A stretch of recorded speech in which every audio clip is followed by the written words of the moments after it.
Hey there, Weather Junkies. Dakota here with a quick pre-show message. You may have heard a few episodes of Weather Ready or Not, where we examine certain weather events and tell the story of people affected.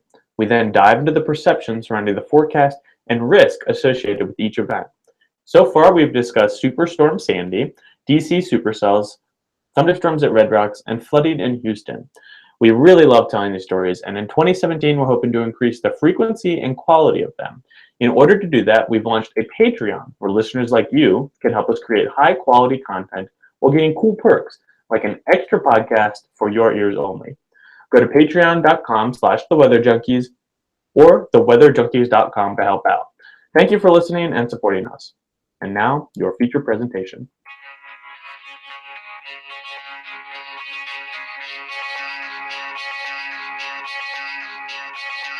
You're listening to The Weather Junkies. Oh boy. Large wedge tornado coming up in Tuscaloosa. A winter storm warning is in effect for our area. Just know we can expect at least another 2 to 4 inches overnight. Then that snow is The National Weather Service in Huntsville has issued a tornado warning for northwestern Mass. 14 to 22 inches of snow! Welcome to another episode of The Weather Junkies. I'm your host, Dakota Smith. Tyler cannot be with us tonight. He's actually in the middle of a move from Connecticut to the Canadian border in upstate New York and New Hampshire. He's actually moving for a job. So we wish him well in his move and his change of job. He will be with us next week. And he's on the pre-recorded conversation we had with meteorologist Dan Brown on snow maps. So we'll get to that in a few minutes. But first, weather in my backyard on Thursday evening, light fluffy snow coming down, really just a 1 to 2 inch snowfall across the Front Range. At least that's what's in the forecast, but you never really know out here in terms of snow. Temperatures getting down to the teens, which is kind of normal for the pattern that we're in right now. So not much going on out here. I know it's pretty warm on the East Coast, at least Thursday. It got into the 70s, I believe, in DC. Connecticut, I'm not sure what it got into, but I'm assuming it was also fairly warm. We'll look for a change in the weather there as a storm system moves across the country and eventually makes its way into the East Coast. Big ice storm is in the forecast for parts of the central, I believe, southern plains. And so, yeah, keep an eye on that. If you're in that area of the country, central part of the country, there is an ice storm pending. Those are really, really tricky to forecast. So pay attention and update that forecast page as much as you can, your local National Weather Service or other provider that you may use. So let's get into the tweets of the week here. Our first one comes from Ryan Maui, who is a meteorologist at WeatherBell, very popular graphic creator on Twitter and at WeatherBell. And his tweet says, "Fake news from a fake climate scientist?" ? And in this tweet, he's quoting Bill Nye, the science guy. We all know who Bill Nye is. And Bill Nye's tweet says, "Just a little climate change. What's a few $1 billion here or there?" And the picture he has is a picture of California flooding. And so Ryan's point here is that you can't attribute a flood to climate change. It's not that simple. And Ryan's right.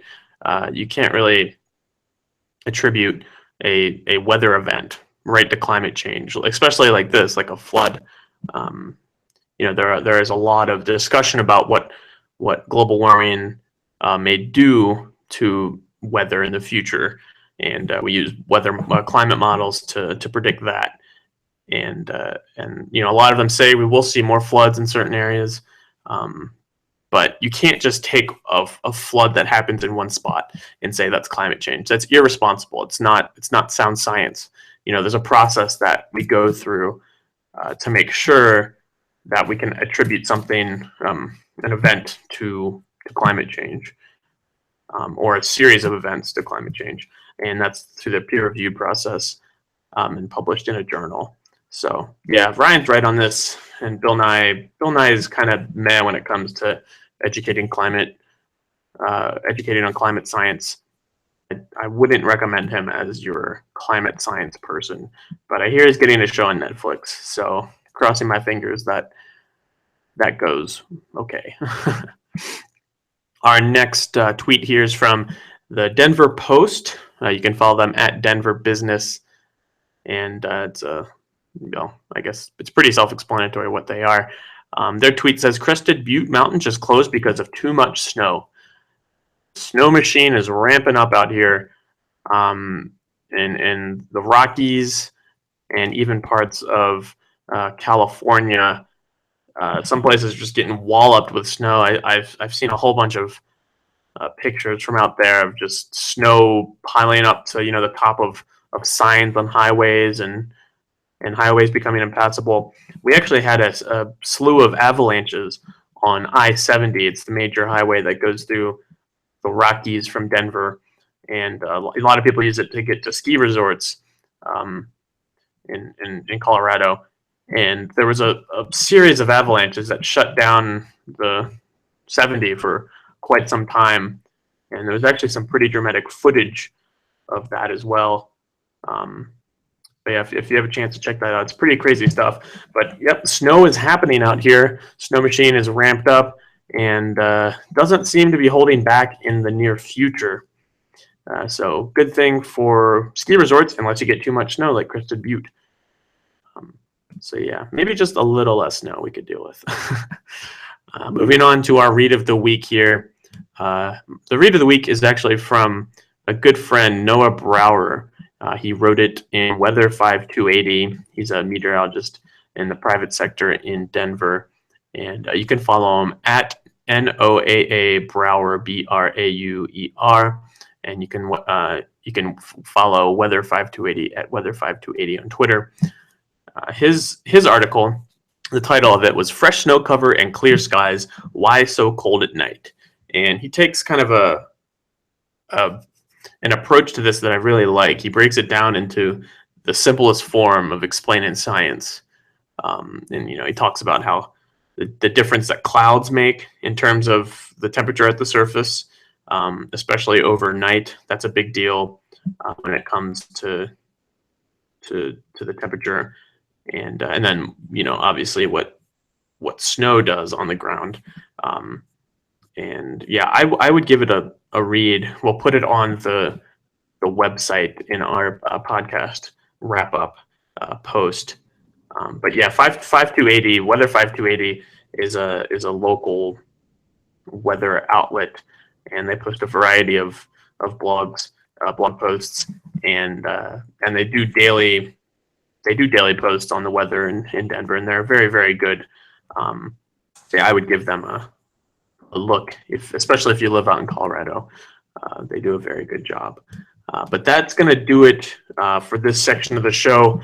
We had our tweets and the read of the week here.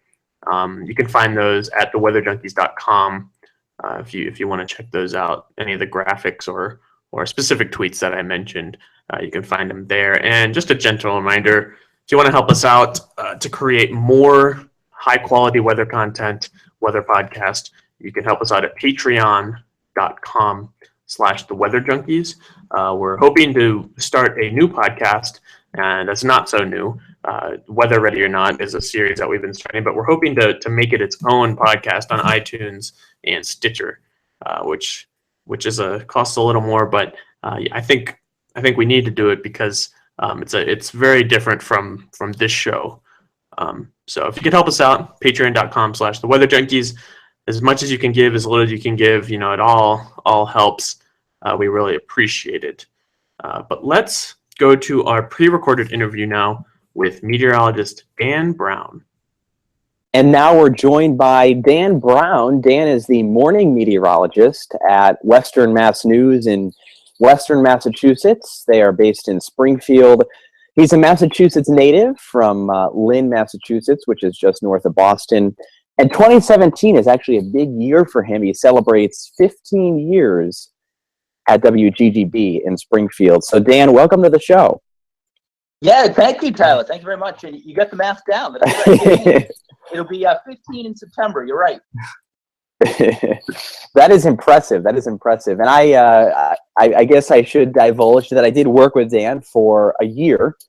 Yes, was it just a year? It was. It goes by so It was quick. just a year. It was May of 2014, the same month I graduated, to May of 2015, and that was the year that I worked at the same station as Dan. And I really wanted to bring him on the show as a guest at some point, but the topic of snow maps came up, and knowing Dan and his personality, I knew that he'd be a good guest to have on to talk about snow maps. All right, is that a good, I don't know if I take that as a compliment or not. Though. No, you usually have good ideas that don't get enough airtime. And Dakota, how did you think about bringing up this subject? You know, every year it comes up. Snow maps, model output, they're shared all over Twitter, all over Facebook.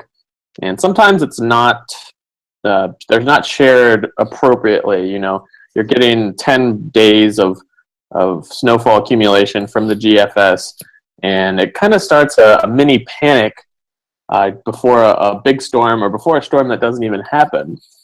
And so we hadn't had a conversation like this on the show, so I figured, you know, it was about time that we kind of dive into this topic.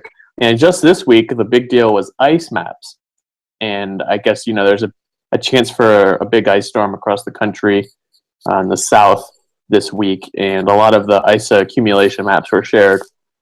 And a lot of people, you know, were saying, you know, we don't really know this far out, let alone a day before, because ice is, you know, really, really hard to nail down when it comes to, you know, snow, sleet, or ice or rain.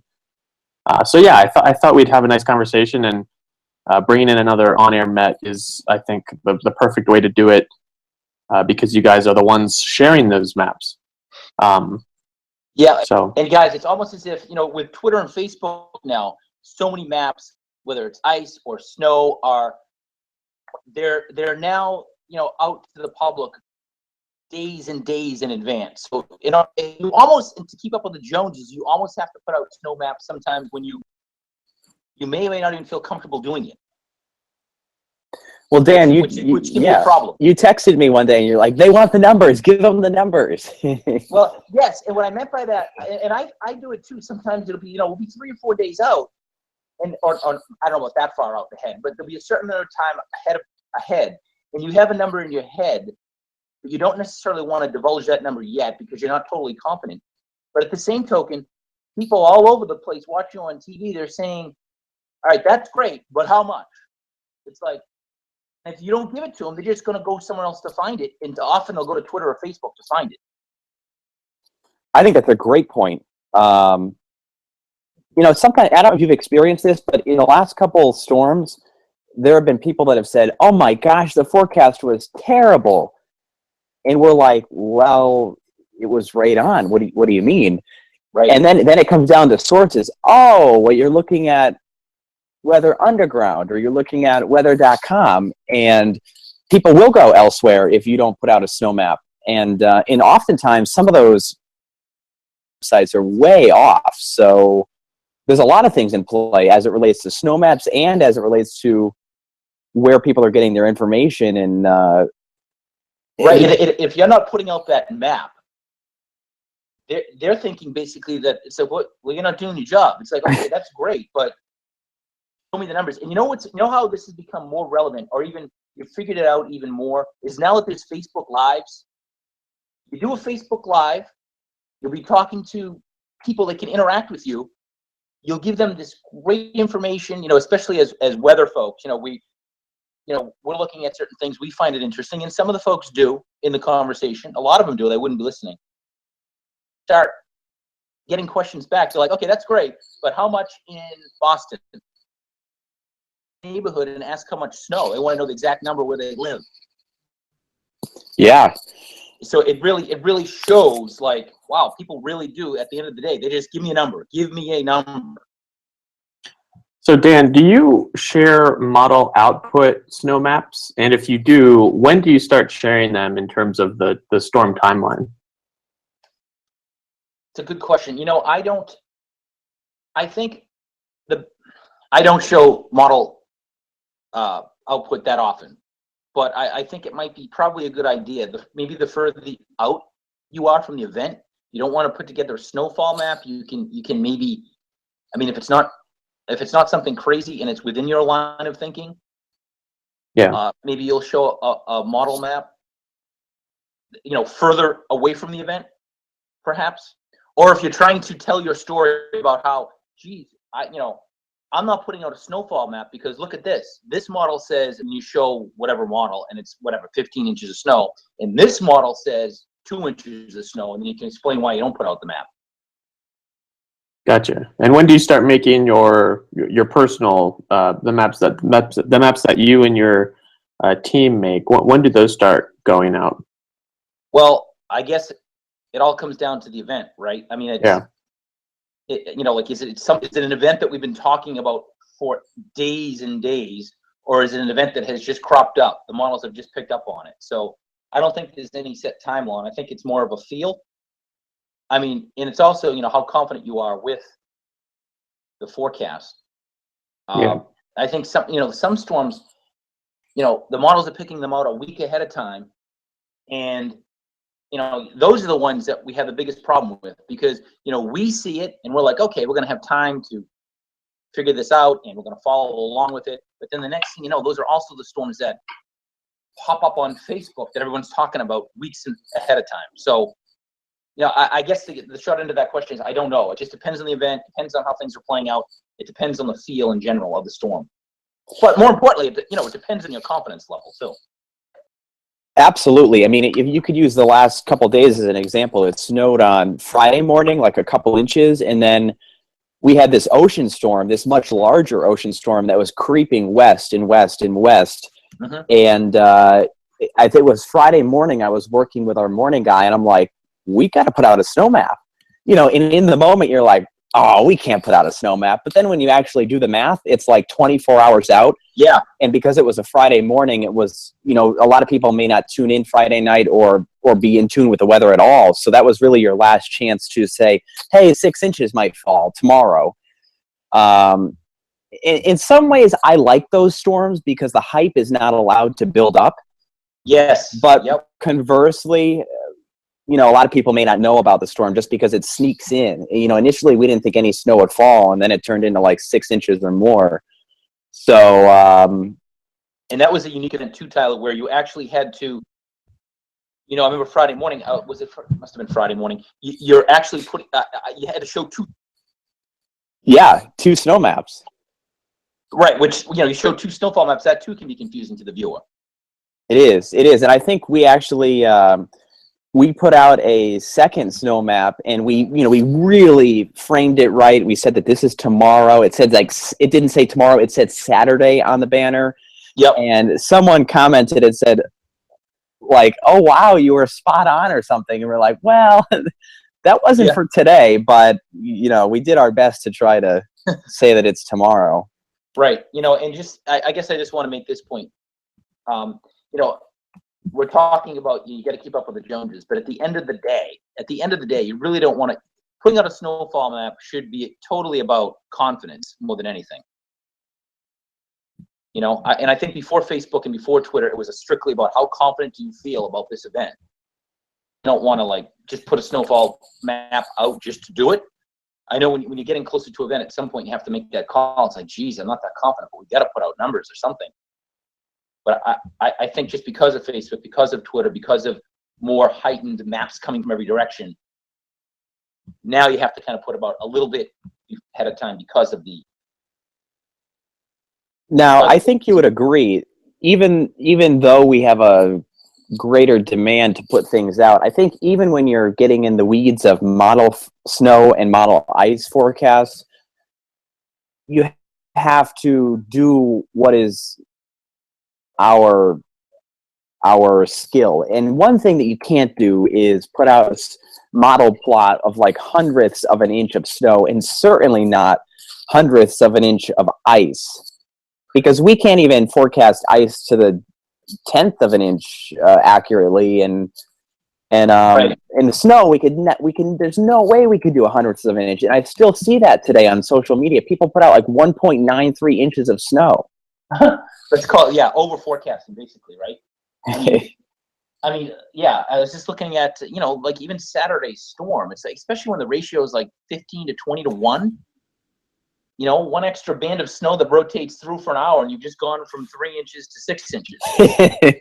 And now we're supposed to, like, 2 days ahead of time be able to tell you it's 3.1 as opposed to, 2 to 4. Yeah, you're right.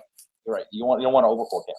So I think we have to get creative with how we present model data. And I do agree that maybe a model is a better way to go farther out, or some type of illustration. Maybe you don't put numbers on the map, but you put like heaviest snow and less snow and mix, or all rain. Maybe a little bit less vague, but still give an idea of where the heaviest snow is going to fall. Maybe like 5 days out.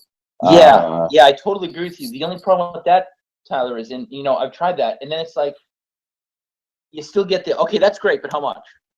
Yeah, exactly. You do. Okay, that's wonderful that you said that, but how much am I getting in my town? But you can only do so much. You're right. You don't want to over forecast. The other thing I would say is we're so much about impacts nowadays, and I think that's important. And I don't want to hear one complaint if we forecast 3 inches and you get 5, especially if the snow's fluffy. Come on, it's the same. Right, it's the same thing. Go have your hot chocolate and quit complaining. Yeah, no, you're absolutely right. Wow, Tyler. Well, what's interesting too is somebody will be like, "You said 5," and then you ask them, "Well, how much did you get?" And they're like, "Well, I don't know. I don't know how much." What? You're mad that we said, we didn't get as much as you thought, and I'm asking you how much is on the ground. You folks don't even know that. So yeah, snowfall is definitely, gosh, it's the toughest thing. And folks are really, really tough on you when it comes to snow. That was good, Tyler. Really laying down the law there. Well, it's almost like a fun game on Twitter. Let's attack the meteorologists because they're 2 inches off, and it was like the fluffiest snow that we could get on Saturday. Now maybe I could see the argument if it's like wet, pasty snow, but a lot of challenges. And I love the analogy of, I love to ask people, how often in the summer do you hear us forecast 0.02 to 0.06 inches of rain? You never hear us say that. Yeah, because we can't do it. But you're asking us to do it in the winter.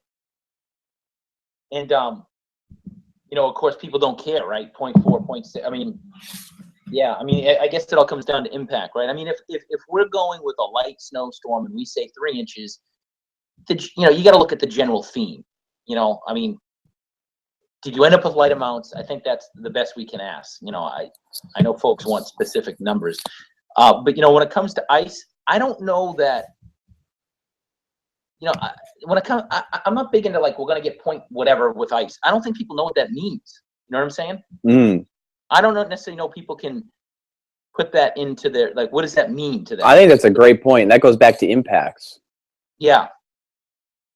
Snow, everybody knows what 3 inches is, or 5 inches, or 8 inches, or 10 inches. With ice, it's just like a totally different beast.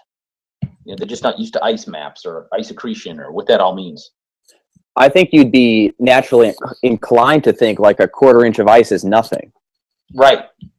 Yeah. Even 1/10 of an inch. I mean, and that does a lot of damage too. So when it comes to ice, I think that might be the best map where you use you talk more about impact as opposed to how much. Yeah.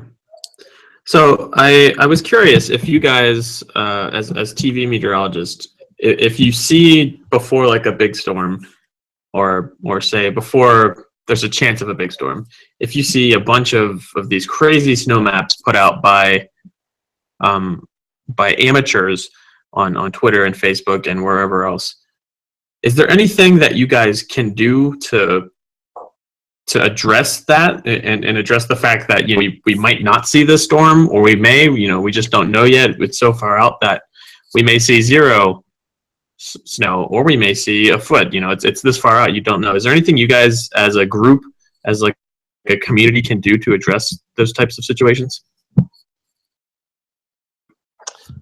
I don't know. I think you have to look at it more as an individual. I think if you try to, if in general you forecast a storm, it doesn't matter what it is, whatever the event is, whether it's in this case, we're talking snow. So in terms of a snowstorm, you want to almost forecast it as if you're taking a flight from the East Coast and you're going to the West Coast. And it's a plane ride to the West Coast, right?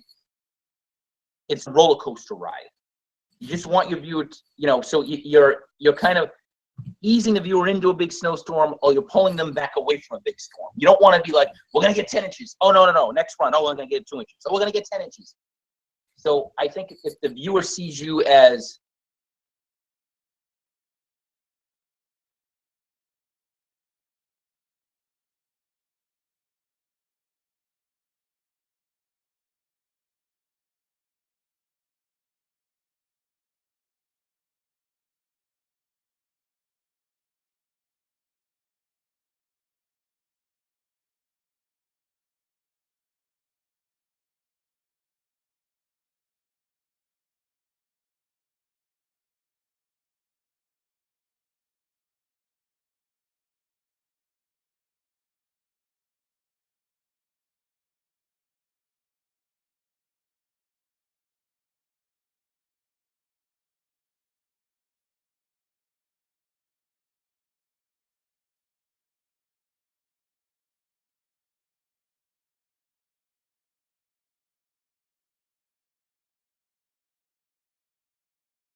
important that we build up the trust, and that I think we have to be transparent as well. The days of saying, oh, we're not tracking any storms, or we don't know yet, that's over. I think totally controlling the message is over. So you got to be transparent.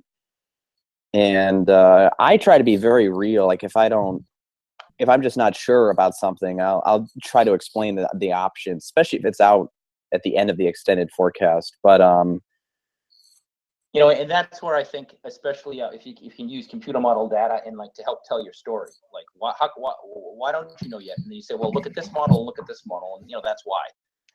The other thing that I think has been effective is I like to explain a storm's potential. So I think it goes a long ways if you say, look, this is a nor'easter, it has a high ceiling. I think I tweeted that once, as they say in football, this storm has a high ceiling. If a storm doesn't, then say, you may not be sure, but look, this storm doesn't have a lot of moisture. So even if it does surprise us, it's not going to be a foot. It may be, as instead of 3, it may be 6, but it doesn't have a great potential. I think if you can set those upper and lower bounds and talk about the potential of something, it kind of helps people understand. Because I think as meteorologists, we look at a model map and say, wow, look at that. That could be a blockbuster. But people don't, I don't think they see that. I don't think they understand the difference. Like there are big differences in depending on where a system's coming from. Yes. Oh, absolutely. Yeah. And that's a good point. Absolutely good point. Like just kind of letting the viewer know that, this has the potential to be a big one, in being straight with them for sure. But, as much as like for a meteorologist, like Facebook and Twitter can, you're like, oh my gosh, kind of cause angst when you see these snowfall maps weeks ahead of time, and the numbers are crazy. At the same token, it helps, right? I mean, it helps drive people to watch us, I guess. That is the upside to it. It does, yeah. And have you personally seen a lot of hand-drawn snow maps that are completely wrong and drawn by people that may not be qualified to be drawing them in Western Mass? Have you seen any of that? I don't think I mean, I have seen it in the past, but it doesn't seem to be as, at least this year or the last year or two. But it seems like the bigger the storm, the more crazy, or the more potentially storm has, the more you see of that. Yeah, I know of a page in Pennsylvania that seems to get shared by all the local fire departments and all the families. Yep. And it's pages like that they have really flashy graphics, and anyone that knows how to work Photoshop or any graphics application nowadays can make some really fancy graphics, and they look like news graphics.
map. I'll be tweaking, and you'll see it at noon. Yeah. Of course, the whole idea here is to try to get them to drive you to your newscast while giving them information as well. So, kind of pivoting the discussion right now, we've been talking about what you guys think we should do and what are the best practices. But what happens when you have a monster bust for a snowstorm? What types of things do you have to do during when it's about to snowstorm's not going to happen as we thought it was, going to get a lot more, going to get a lot less? What are some of the protocols that you have to do during that? I think we have a prominent example. What's that? Yeah. That would be like 2 winters ago. I think Dan remembers it well. Oh yeah. Oh god, I've forgotten all the bus. What are you talking about? Well, yeah, are you talking about the time we busted and we made light of it, right? It was like a foot off. Yeah.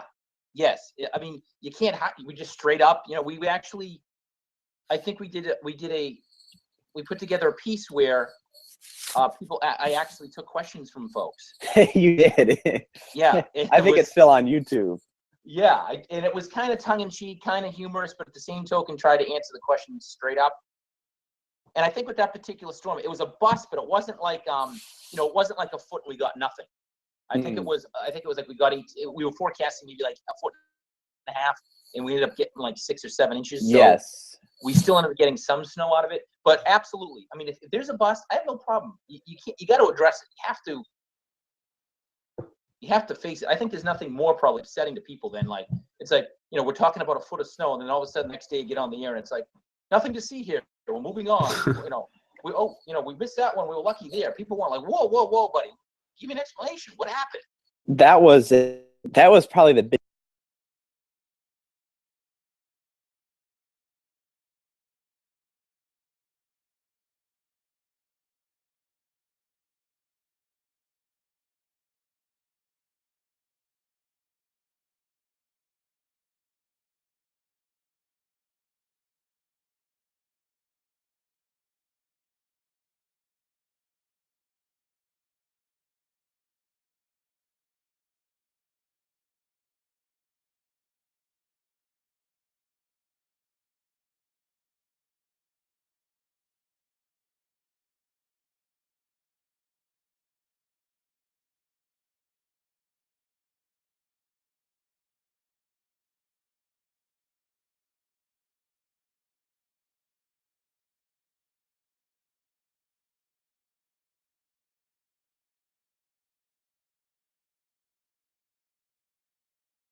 And we're like, oh shoot, the band's not gonna get here. It's stuck in Worcester. We're in trouble, and you can see it all night.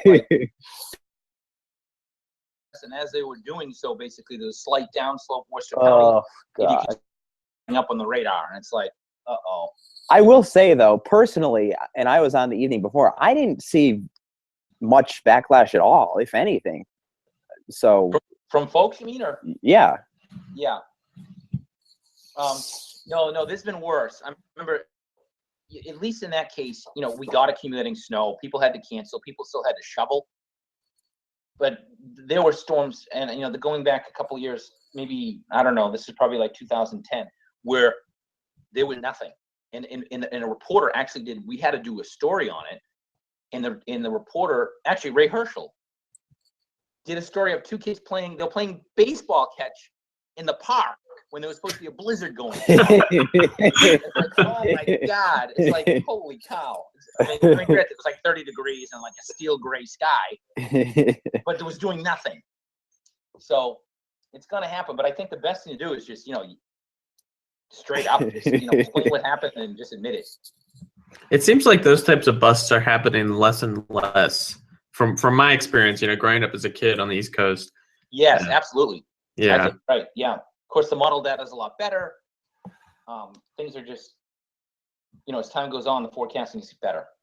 Moved to Colorado though, and it's a whole different thing. Oh, I can imagine. Yeah. Busts happen on the daily, and it's like no big deal. No one really makes a big fuss about it. Yep.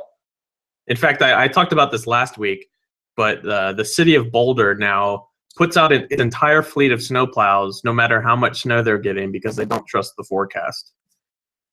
Oh my God! Really? Yeah. So if there's snow in the forecast, even if it's just 1 inch, they put out the entire fleet. Because last year they had a huge bust where there was like 2 inches forecast, and they ended up getting like over a foot. Yep. So yeah, Colorado's a whole different ballgame because of the Rockies. Right, with the mountains and so many other things into play there. Yeah, models don't handle it very well, right? Unfortunately. Yep.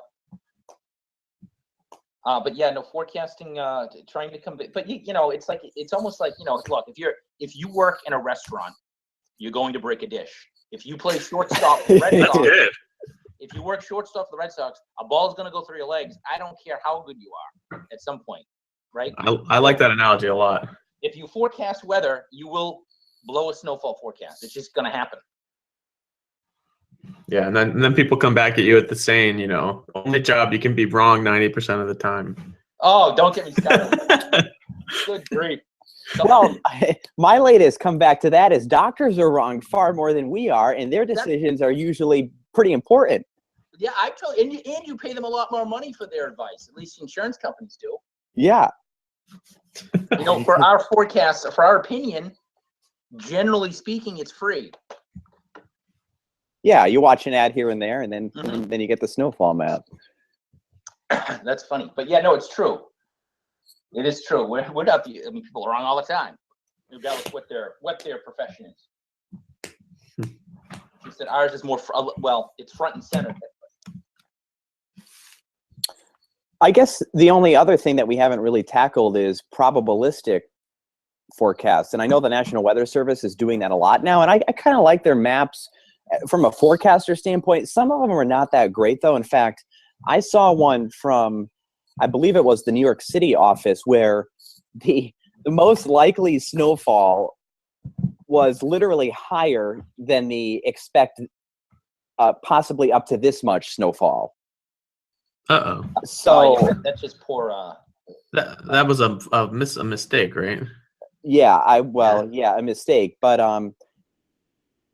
I know a lot of people on TV don't quite do that. I think we experimented with it once last year, a couple days out, but I don't even know how effective that is. I know WPVI, the powerhouse in Philadelphia, does that. I've seen them do. I actually looked at their graphic before I made ours, and it is numbers, but it's not that desired deterministic number. So I don't know how much of a role that should have going forward. Do you have any thoughts on that, Dan? Well, the only thing I can say about that is, if you're on television and you get 3 minutes to deliver the weather, or whatever the amount of time is, and you start showing all these maps, it becomes kind of like white noise to the viewer. Mm-hmm. And at the end of the day, what does the viewer remember out of all the maps? What number? The highest, right? Yeah. So that's the problem with that. But if you were to tweet that out or put it in printed form where someone can look at it and analyze it, I think it's good. Yeah, the one way we tried was we had like 4. It was like it wasn't a map. It was just like ranges with percentages next to each range. We may have put like 60% next to the one, 60% next to 6 to 12, and then 10% next to 3 to 6, and 30% next to 12 to 18. So I think maybe that says, if 6 to 12 isn't right, we probably have to go up. Yeah, that's true. Yes. I think in theory, these work great. I just wonder how much the viewer is able to digest all that. Yeah. For us weather folks, it's great, right? Look, people that are, but the average viewer that's just kind of like glancing by, it may be a bit much.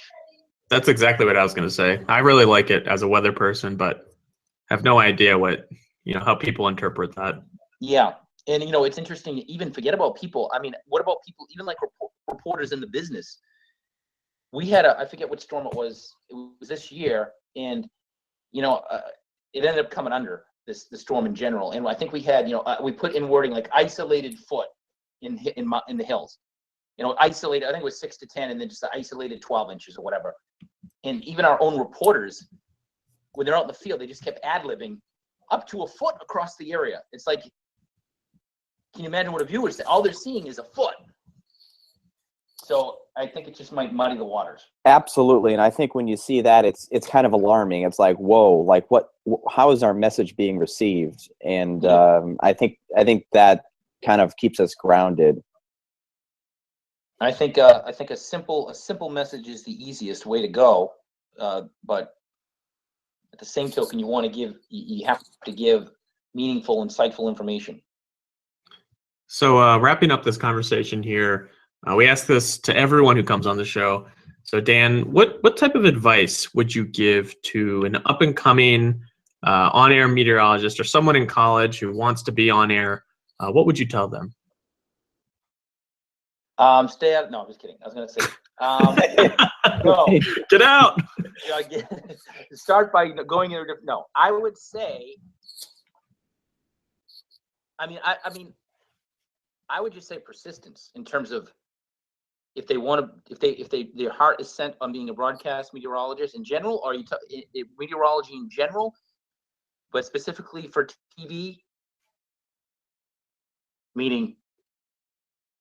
Continue to work at what you need to work at, but I mean, send out the resume, send out the reels, and try not to look. You could get 200 no's, but all you need is that one job, and then you can build from there. And don't focus on how much you're making, obviously, either. Someone that's young, on air experience, the amount of time on air early on is way more important than whether or not I'm getting 32,000 or 28,000. The whole scheme of thing that's meaningless.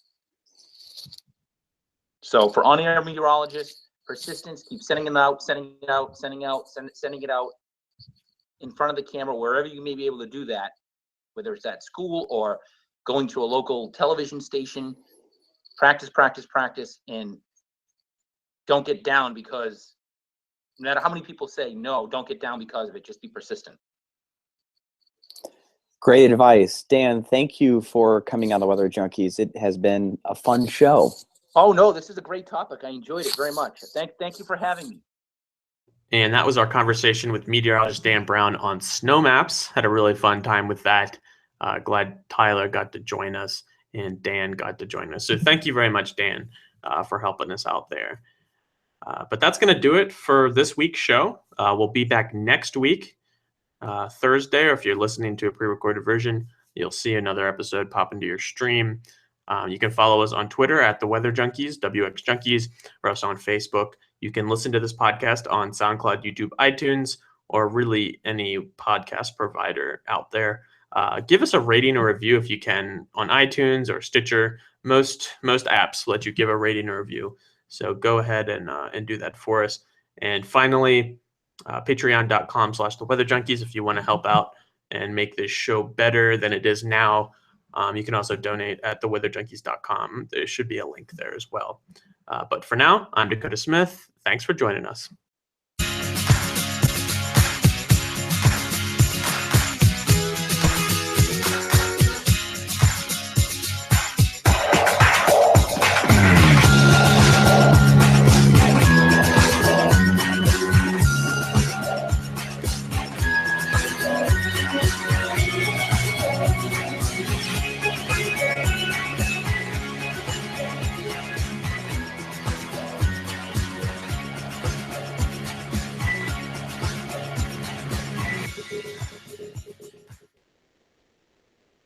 Cow. I gotta go, Julia. We got cows.